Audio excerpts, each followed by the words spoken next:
पत्रकार भाई लोगों का, बहनों का स्वागत है।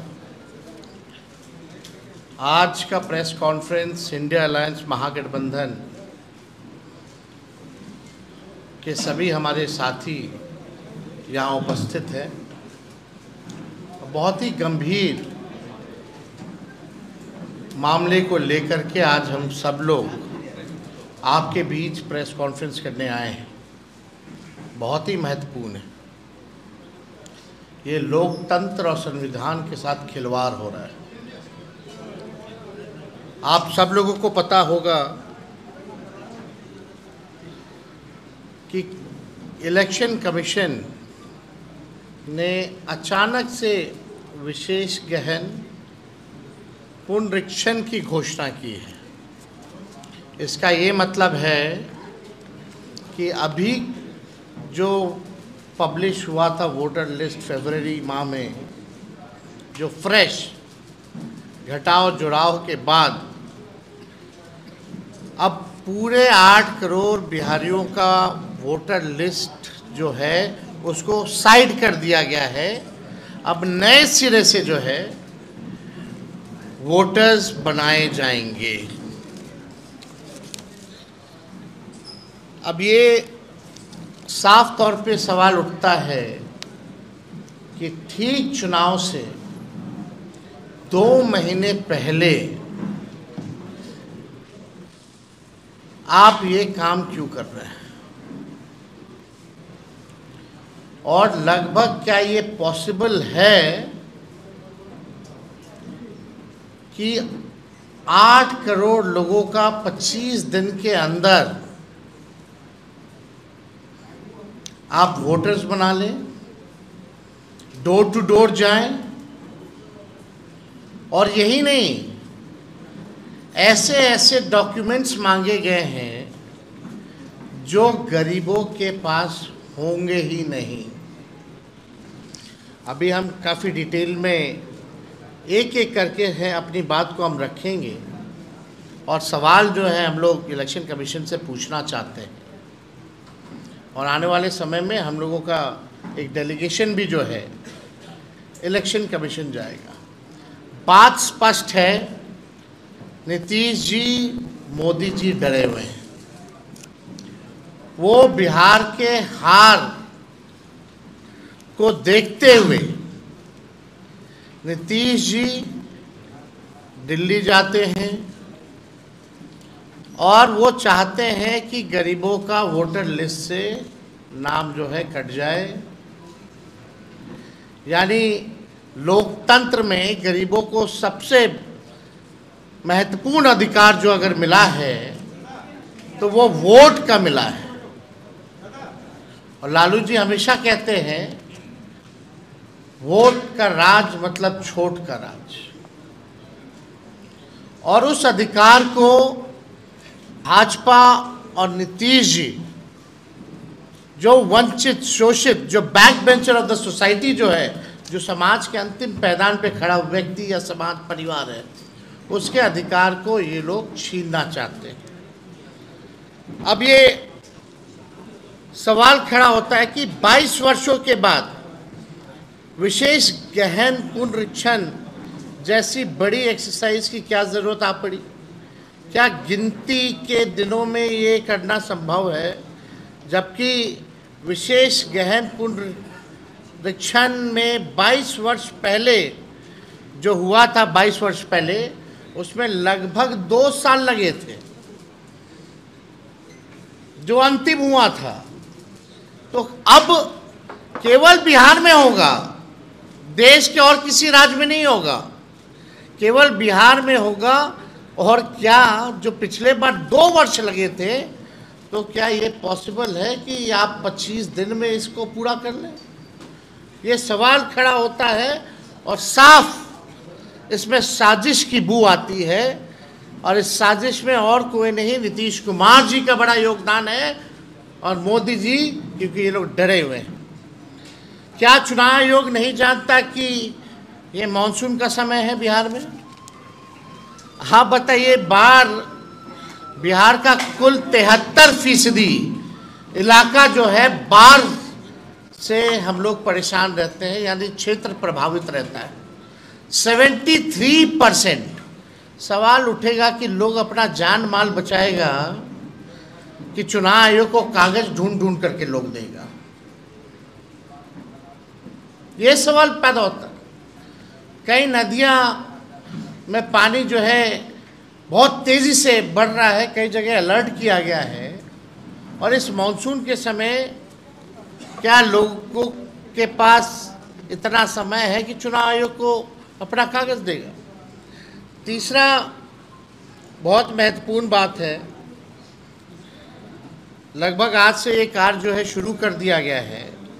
90% से अधिक DEO ERO हैं, उनके पास 2003 का मतदाता सूची भी उपलब्ध नहीं होगा जिसके आधार पर वो ये कार्य करेंगे। यानी अभी तक उन लोगों को वो मतदाता सूची जो है उपलब्ध भी नहीं कराया गया है और काम जो है शुरू करा दिया गया है। मैं दावे के साथ कहता हूं और कह रहा हूं कि इन लोगों को कोई उपलब्ध मतदाता सूची नहीं कराई गई है। संविधान और लोकतंत्र विरोधी भाजपा और उसकी सहयोगी दल जनता दल यूनाइटेड गरीबों और वंचित वर्गों के मतदान के अधिकार को छीनना चाह रहे हैं। पहले उनका मतदाता सूची से नाम काटेंगे, पहचान पत्र नहीं होगा, फिर गरीबों का राशन बंद करेंगे, पेंशन बंद करेंगे, अनुसूचित जाति जनजाति और पिछड़े वर्गों की छात्रवृत्ति बंद करने का इनका पूरा एजेंडा है। इन्होंने जो डॉक्यूमेंट्स मांगे हैं, आधार कार्ड को नहीं मानते हैं, मनरेगा कार्ड को नहीं मानते हैं, ये लोग इसको वैध नहीं मान रहे। बिहार में हम दावे के साथ कह सकते हैं सबके पास आधार कार्ड भी नहीं बना होगा, गरीबों के पास आधार कार्ड भी नहीं बना होगा, लेकिन ये आधार कार्ड को भी नहीं मान रहे हैं। अब इसमें कौन कौन सा डॉक्यूमेंट लगेगा हम आपको बताएंगे, लेकिन आप बताइए, कुछ दिन पहले ही चुनाव आयोग का एक एक्सरसाइज था कि वोटर लिस्ट और आधार कार्ड को लिंक किया जाए ताकि डुप्लीकेसी ना हो। तो आप आधार कार्ड को क्यों नहीं मान रहे इसमें? ये तो बड़ा गंभीर सवाल पैदा करता है। ये आरएसएस बीजेपी के लोग गरीबों वंचितों के मतदान का अधिकार समाप्त करना चाहते हैं, और आज भी आरएसएस के एक बड़े नेता ने संविधान बदलने की बात की है। आज एक आरएसएस के नेता ने संविधान को भी बदलने की बात की है। 2024 में संपन्न लोकसभा चुनाव इसी मतदाता सूची पे हुए थे, तो लोकसभा का चुनाव वही मतदाता सूची पे हुआ है, तो बिहार का क्यों नहीं हो सकता है? वही सूची होगी ना। आखिर क्या जो है जरूरत पड़ गई आनंद फानंद में? आप देखिएगा, यही सहायक निर्वाची पदाधिकारी नियुक्त थे, सब लोग उसमें पदाधिकारी जो होंगे वही होंगे जो करेंगे, तो अचानक से ये क्यों ख़त्म किया जा रहा है? क्या उसी सूची के आधार पर बनी सरकार की वैधता पर सवाल नहीं उठता? और चुनाव से ठीक पहले ये निर्णय क्या सही है? अब इसमें आप देखिएगा, बिहार में टोटल 8 करोड़ योग्य मतदाता हैं।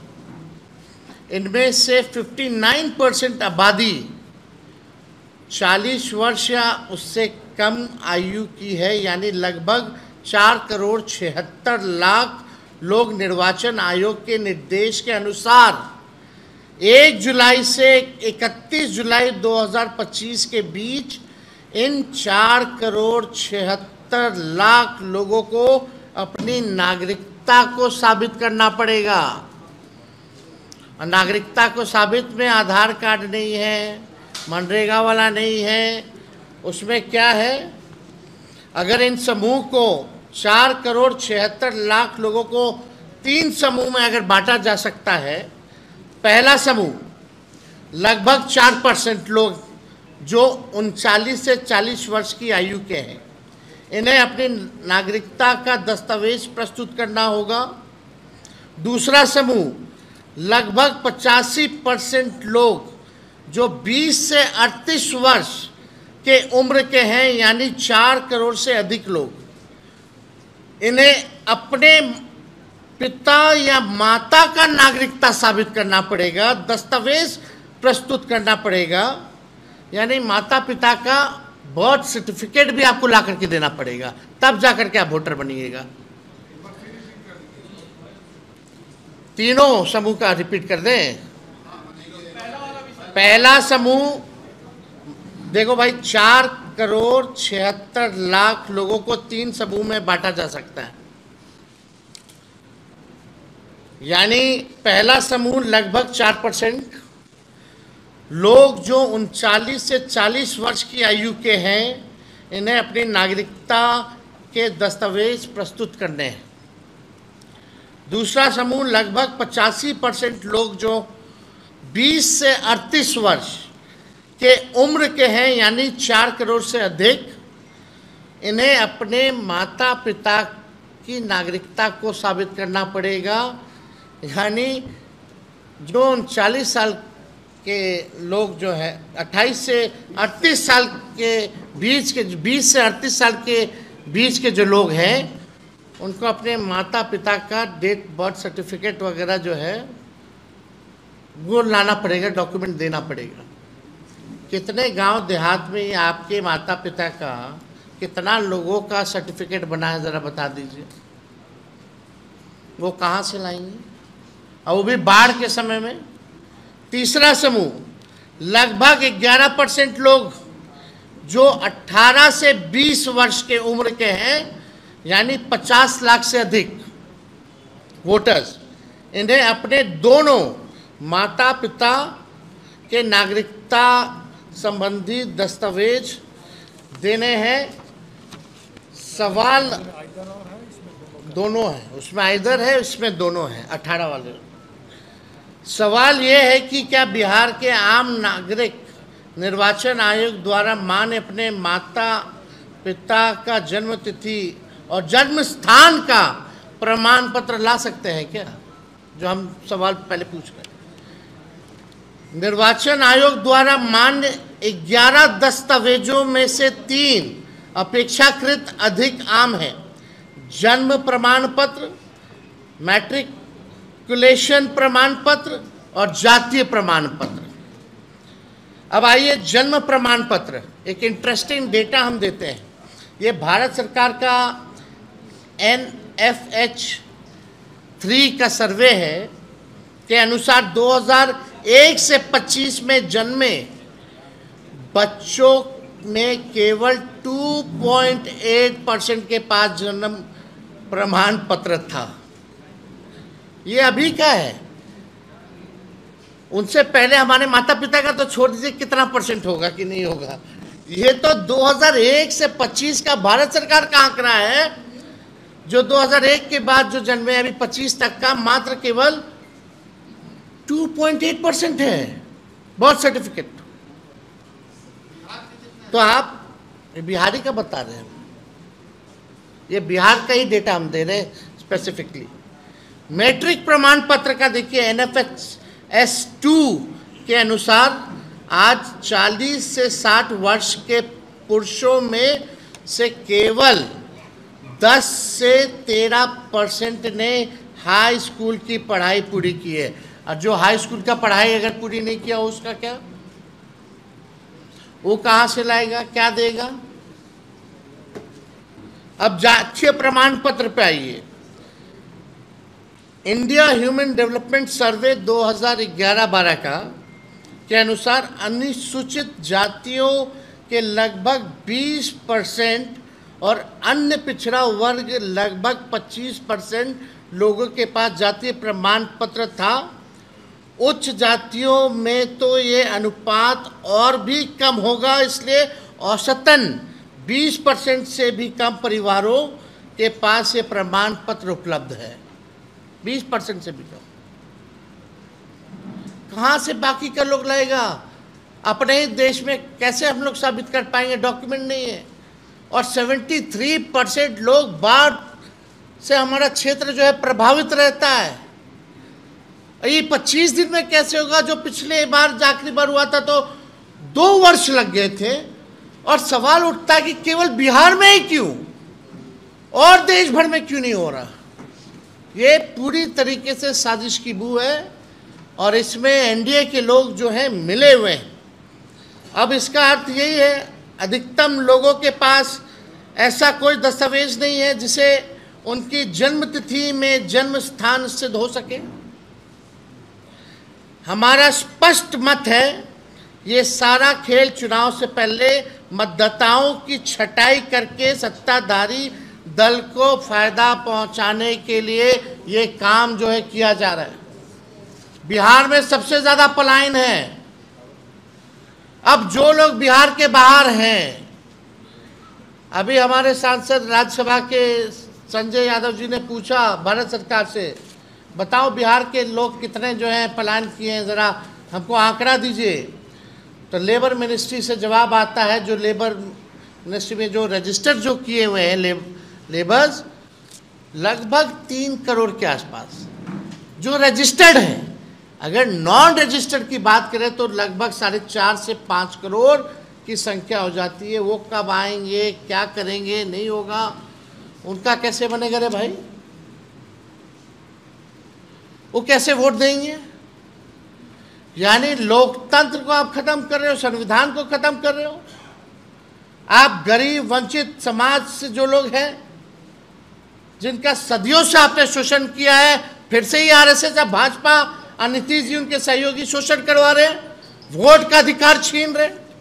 इससे बड़ा अपराध और कुछ नहीं हो सकता है। आप लोगों के सामने बस 2-3 चीज़ें और रखेंगे और उसके बाद हम अपने सहयोगी दल के लोगों से, जो दल के लोग हैं, वो अपनी बात को भी रखेंगे आप लोगों के समक्ष। अगर वास्तव में ये सुधार करना चाहते थे, मेरा सवाल है, तो लोकसभा खत्म होते ही कर देते? लोकसभा का चुनाव खत्म होते ही क्यों नहीं कर दिया? मतलब आप इंतजार कर रहे थे कब 2 महीना बचेगा बिहार के चुनाव का, कब बाढ़ आएगा तो हम साजिश के तौर पे छटाई करेंगे ताकि सत्ता में बैठे लोगों को फायदा पहुंचाएं।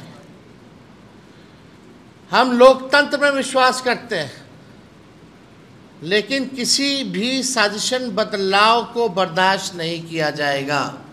हम लोग हर एक प्लेटफॉर्म पे, हमारा इंडिया अलायंस महागठबंधन मजबूती के साथ लड़ेगा। हम जनता के साथ खड़े हैं। बिहार अलर्ट है, कोई कंफ्यूजन में ना रहे। बिहार के लोग राजनीतिक सामाजिक रूप से सबसे जागरूक प्रदेश है और ये साजिश को देखते हुए बिहार और हर एक बिहारी जो है अलर्ट है। ऐसा गलती मत कीजिएगा कि भुगतना पड़े। जब जनता खड़ी हो जाएगी तो अच्छे से अच्छे हिटलर जैसे तानाशाही हो या कोई हो, सबको जो है सबक सिखाने का काम किया। किसी भी कीमत पे, किसी भी कीमत पर हम चुनाव आयोग की मनमानी को हम लोग चलने नहीं देंगे। जनता तैयार है और जो अधिकारी इनके हाथों में खेलेंगे उन्हें भी जनता देखने का काम करेगी। हम निर्वाचन आयोग से पारदर्शिता की मांग करते हैं, होना चाहिए। और एक और इंटरेस्टिंग बस डेटा हम देना चाहेंगे। अभी हम लोगों ने 17 महीने की जो हम लोगों की सरकार थी, हम लोगों ने जाति आधारित गणना कराया और उस जाति आधारित गणना में लोग डोर टू डोर गए, सवाल केवल पूछा, कोई डॉक्यूमेंट नहीं मांगा। उसमें लगभग 9 से 10 महीने लग गए। इसमें तो ऐसे ऐसे डॉक्यूमेंट है, कहां से बनवाएगा लोग? कितनों के पास है ही नहीं। और 25 दिन में कैसे पूरा हो जाएगा? अगर 2 महीने में आप 8 करोड़ लोगों का सूची, मतदाता सूची बना सकते हो, तो 2 महीने के अंदर जातीय जनगणना पूरे देश में कराइए। ये हम लोगों की मांग है, कराइए। फेज वाइज क्यों कर रहे हैं? भारत सरकार के अनुसार बिहार के 2,90,00,000 मजदूर, जो हमने आपको पहले भी बताया, वो बाहर है, पलायन है। उनके लिए क्या व्यवस्था है? जो पलायन करके जो भी मजदूर गए हैं, उनके लिए कोई व्यवस्था तो होनी चाहिए ना। क्या है व्यवस्था? आप तो मीडिया हो, आप लोगों को तो सब कुछ पता रहता है, लेकिन आप लोगों को भी आश्चर्य लग रहा होगा कि क्या कर रहा है भाई चुनाव आयोग। ये तो मजाक उड़ा रहे हैं, संविधान का मजाक उड़ा रहे हैं, लोकतंत्र का मजाक उड़ा रहे हैं, गरीब बिहार के मतदाताओं का मजाक उड़ा रहे हैं, उनका हक अधिकार छीना जा रहा है। ये बहुत गंभीर मसला है, इसलिए इस साजिश को हम लोग सहन नहीं करेंगे। अब पूरा बिहार, अब बिहारी अलर्ट है, और हम चाहेंगे कि कांग्रेस के प्रदेश अध्यक्ष जो हैं अपनी बात को रखें।